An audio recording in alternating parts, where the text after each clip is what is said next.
In this episode, we speak with Bill Lucchini, CEO of Nextech, the complete healthcare technology solution for specialty providers. The company services more than 16,000 physicians and over 60,000 office staff members in the clinical specialties of dermatology, ophthalmology, orthopedics, plastic surgery, and med spa.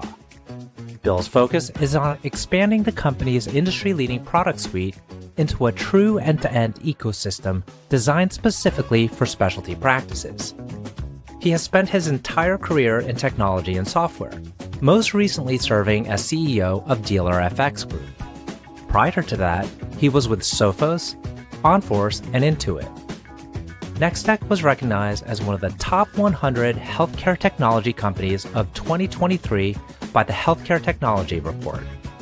I am your host, RJ Lumba. We hope you enjoy the show. If you like the episode, click to follow.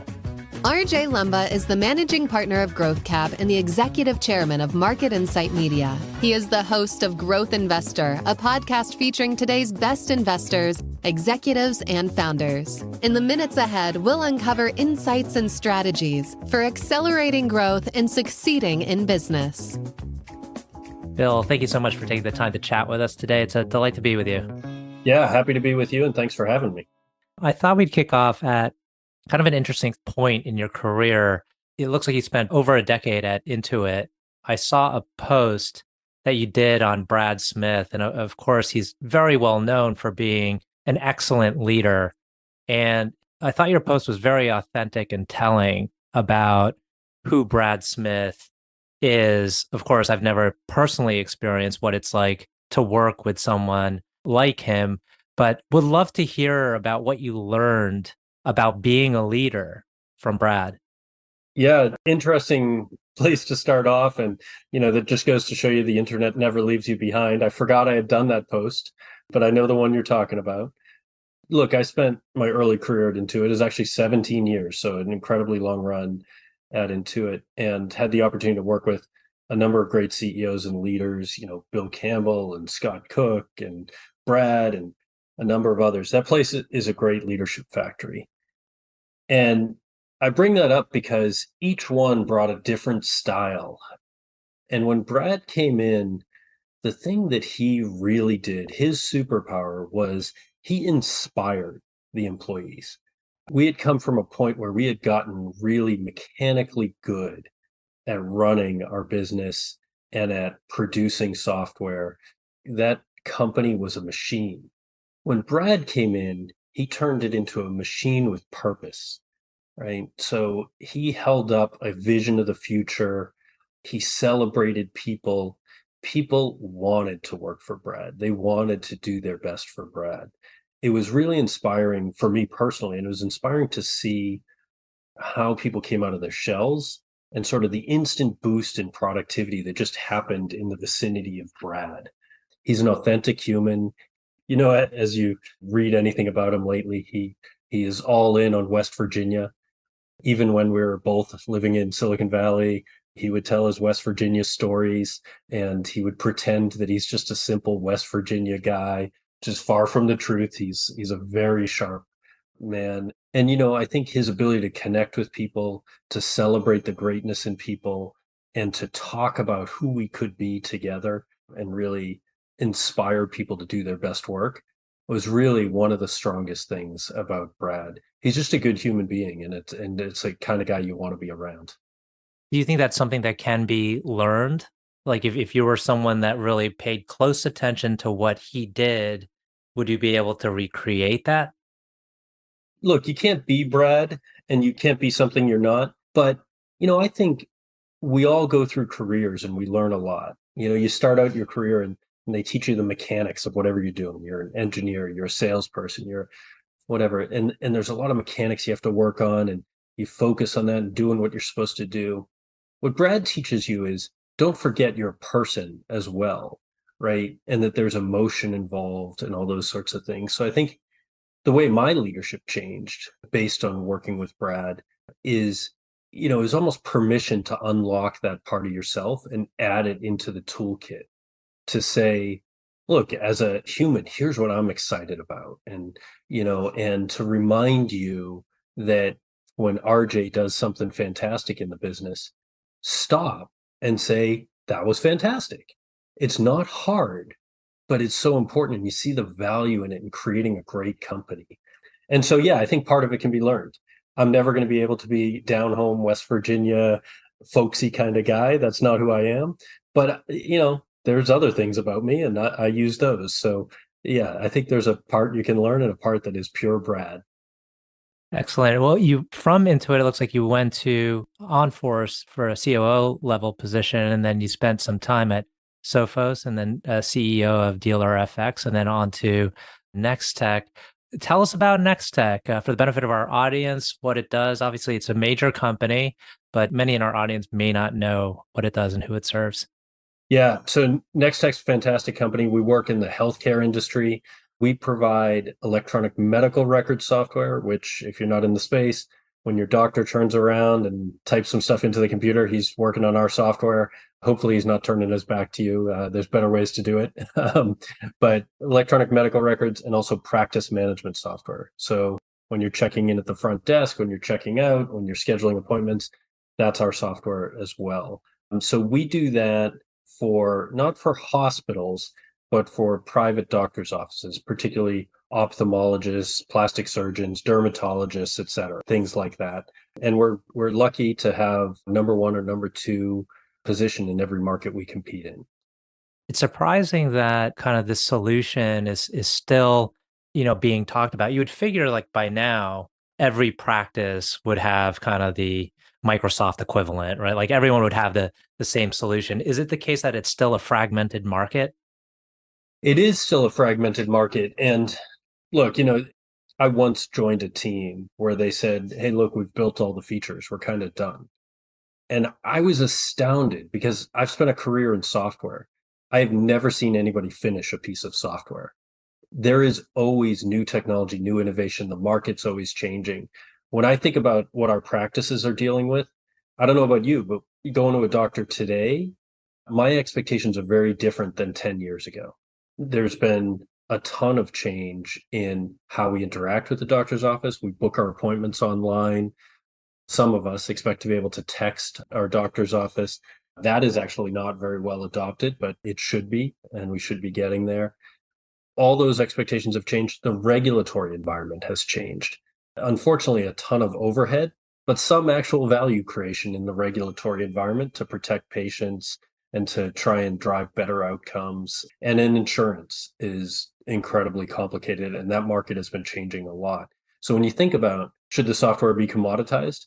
No, because the market is moving so fast. We're seeing a lot of players get left behind. We're seeing some leap ahead. Luckily, we're on the good side of that. We'd try and stay that way. And I think based on the kind of company we've built and the culture we have, it's the kind of culture that will continually adapt and innovate for our customers. And I think that's why we're on the right side of some of the changes that have been happening. So I think you'll continue to see a lot of innovation. We have seen a lot of consolidation as well. I think that's driven by a lot of the early companies in failing to adapt to the changing environment and sort of falling off. So it's an exciting market, and healthcare is a really interesting place that needs a lot of help to go well. It's a complicated place in the US market. And I presume that Nextech has been one of the players that's been acquiring some of the others, maybe certain solutions, maybe part of it's just expanding your existing footprint. Can you tell us a little bit about the path that Nextech took to scale?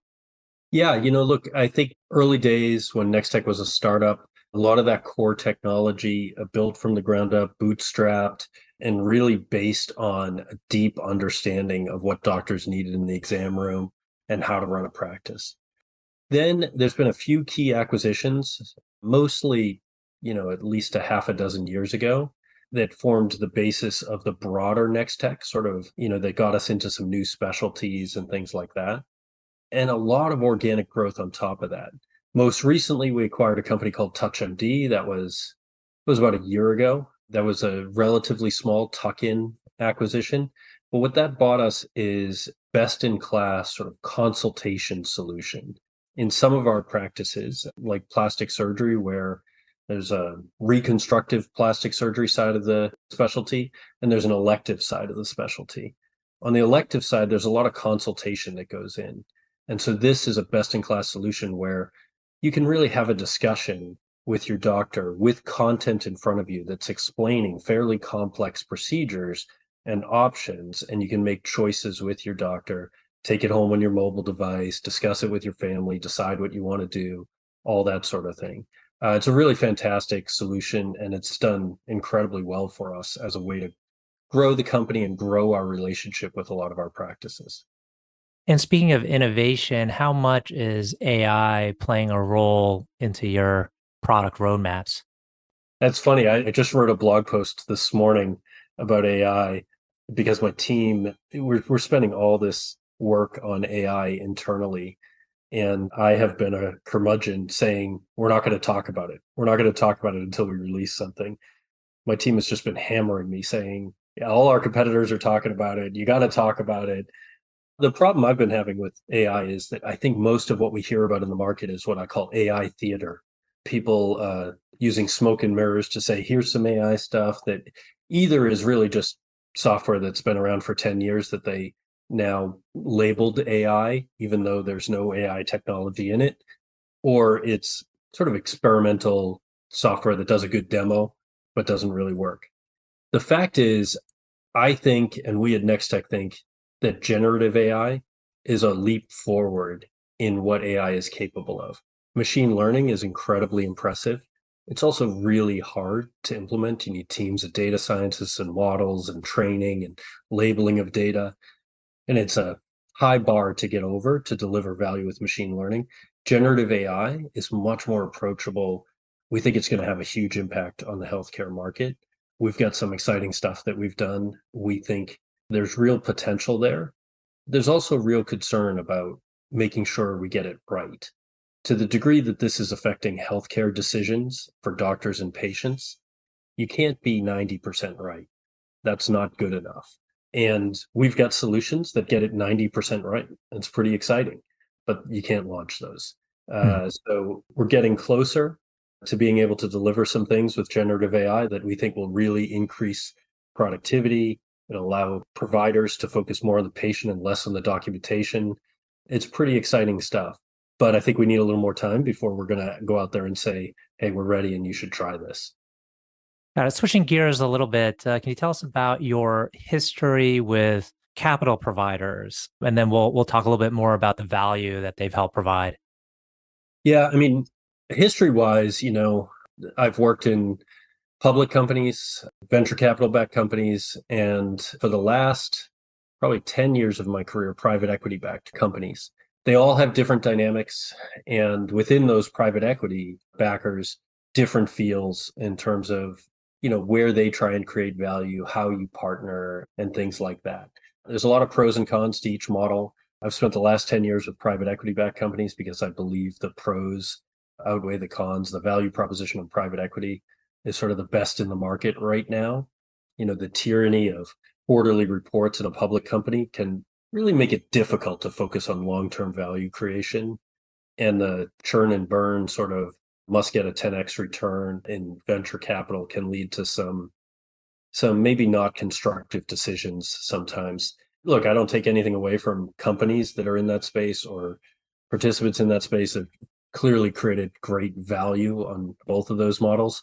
For me, I think private equity is more focused on what I like to do, which is steadily create value and build a big, long-term successful company. Mhm. And currently, I believe you're owned by TPG. How would you compare their approach, their style, maybe versus other PE firms? Yeah, well, it's early days. I've been working with the TPG folks probably for 6 or 8 months, but really owned by TPG for the last 10 or 11 weeks. So it's still early days. I would say super pleased to have TPG as our backer. Clearly, one of the most sophisticated private equity companies on the planet, one of the largest on the planet. And they've been doing everything I hope for in a private equity company, which is saying, how can we help? How can we accelerate? We know you guys are running the company. We have a perspective from running a large portfolio where we could see a lot of things. We have the ability to recognize things we've seen in other companies, which we will point out and help with. But they understand the division of, look, we want you to run this thing and we want to help and accelerate, and we'll push and ask questions in various ways. And so it's been a really nice partnership. They've also helped us recruit a really great board of directors. We've got some incredible talent on the board. They've been adding a lot of value already just in my conversations with various board members on different topics. The expertise that they bring to the table and the years of experience, it's been super valuable. So I'm pretty excited about TPG. We're 11 weeks in, 12 weeks in, so we'll see how it pans out over the long term. But they're hitting the most important thing for me, which is I want to create a great company over the long term, innovate for customers, deliver value, get paid for it, and create a good financial outcome, a set of financials for the company that makes it a viable, strong company for the long term. Excellent. We're coming up on the tail end of our conversation. I do have two questions I like to ask. One is, can you tell us about a person who has had a profound influence on you? Yeah, from a career perspective, I would pick out Craig Carlson. So there's a bunch of CEOs I've worked with who have had a huge impact on me. Early days at Intuit, I worked for a guy named Craig Carlson. He's currently CEO of Carbon 3D, a 3D printing company. Everywhere he's gone, he's created some of the best product teams I've ever seen, whether that was at Intuit, or then he went to Tesla, or now at Carbon 3D. He has a way of really deeply understanding the customers, creating teams who are fanatical about customer engagement and research and sort of a visceral understanding of what customers feel in their day-to-day. And then taking top tier technology and figuring out how to bend it to his will and make it do amazing things and create differentiated products. I think the technology part of it is really interesting, and I learned a lot from him. But the thing that was probably more impressive was the way he focused on team building and the way he focused on creating that customer empathy and maniacal customer focus. Those were very influential on me. And when I was a younger guy and impressionable, he molded the clay, and that is a core part of who I am now. Last question. Can you tell us about a charity, cause, or other endeavor that you're passionate about? It's funny. I had one answer, and then my sister has just been calling me up and pushing me on this one. And I think it's really interesting. And it's Tunnels to Towers. And it's this really interesting charity where it's based on 9/11. And you had all these firefighters and first responders and things. And as we all hear from time to time, and probably not enough, that a lot of these folks are struggling and they're getting somewhat forgotten. It's painful to think about. And you think about folks who lost the primary earner in their family, and they have mortgages, and they have kids who need to go to college and things like that.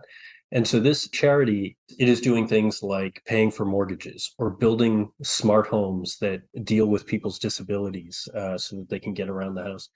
A fascinating charity. My sister would be very happy because she's raised it to me like 3 or 4 times, and she finally pushed me enough that I dug in. And I think she's right. I think it's a pretty fantastic charity. So that is the one that is currently top of my mind. Well, we'll definitely be sure to include a link to the charity. Sounds great. I'm glad you brought it up. Well, Bill, I want to thank you again for taking the time. This has been a great conversation. I know our audience will find this very insightful. Yeah, RJ, it's great to talk with you, and I appreciate the invite, and easy to talk about some of my favorite topics. So thanks for the time.